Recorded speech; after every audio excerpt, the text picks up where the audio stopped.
इस मूवी में हम एक बूढ़ी महिला को देखते हैं जो दुबई में करोड़ों की महंगी घड़ियां देख रही होती है, लेकिन उसका असली मकसद घड़ियां खरीदना नहीं बल्कि दुबई से भारत में उनकी तस्करी करना होता है। उन घड़ी की कीमत करोड़ों में बताई जाती है, लेकिन उस बूढ़ी महिला को बिल्कुल अंदाजा नहीं होता कि जिस फ्लाइट से वो भारत आने वाली है उसकी सूचना पहले ही किसी ने कस्टम अधिकारियों को दे दी है।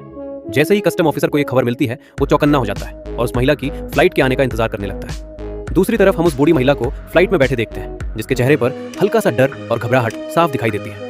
कुछ ही देर बाद फ्लाइट मुंबई एयरपोर्ट पर लैंड कर जाती है। जैसे ही वो महिला बाहर निकलती है कस्टम ऑफिसर की नजर उस पर पड़ जाती है और वो तुरंत उसे रोक लेता है। अधिकारी उससे उसका बैग चेक करने के लिए कहता है। जैसे ही बैग को स्कैन किया जाता है कस्टम ऑफिसर के होश उड़ जाते हैं क्योंकि स्कैनर में साफ दिखाई देता है कि बैग के अंदर करीब 5 घड़ियां हैं जिनकी कीमत करोड़ों में हो सकती है। अब कस्टम ऑफिसर उस बूढ़ी महिला से बैग खोलने को कहता है। महिला थोड़ी झिझक के साथ बैग खोलने के लिए तैयार हो जाती है, लेकिन जैसे ही बैग खुलता है कस्टम ऑफिसर हैरान रह जाता है क्योंकि बैग के अंदर कोई महंगी घड़ियां नहीं बल्कि सिर्फ बच्चों की सस्ती घड़ियां होती हैं जो आमतौर पर 500 या 600 रुपए की होती है। महिला मासूम बनते हुए कहती है कि ये घड़ियां उसके पोते के लिए हैं। ये सुनकर कस्टम ऑफिसर को लगता है कि शायद उसे गलत सूचना मिली थी, इसलिए वो उस महिला को जाने देता है। लेकिन असली ट्विस्ट तो अभी बाकी था।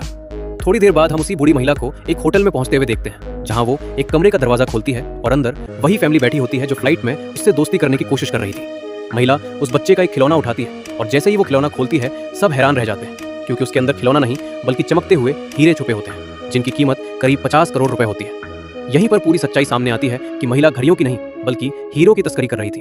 असल में पूरा प्लान उसी बूढ़ी महिला का था। फ्लाइट में उस परिवार से दोस्ती करना, कस्टम ऑफिसर तक झूठी सूचना पहुंचाना और घड़ियों का ड्रामा करना, सब कुछ उसी योजना का हिस्सा था ताकि अधिकारियों का ध्यान असली सामान से हटाया जा सके। इसी चालाकी की वजह से वो बूढ़ी महिला करीब 50 करोड़ रुपए के हीरे मुंबई तक पहुंचाने में सफल हो जाती है। ऐसी ही रोमांचक मूवी देखने के लिए चैनल को अभी सब्सक्राइब करें, वीडियो को लाइक जरूर करें।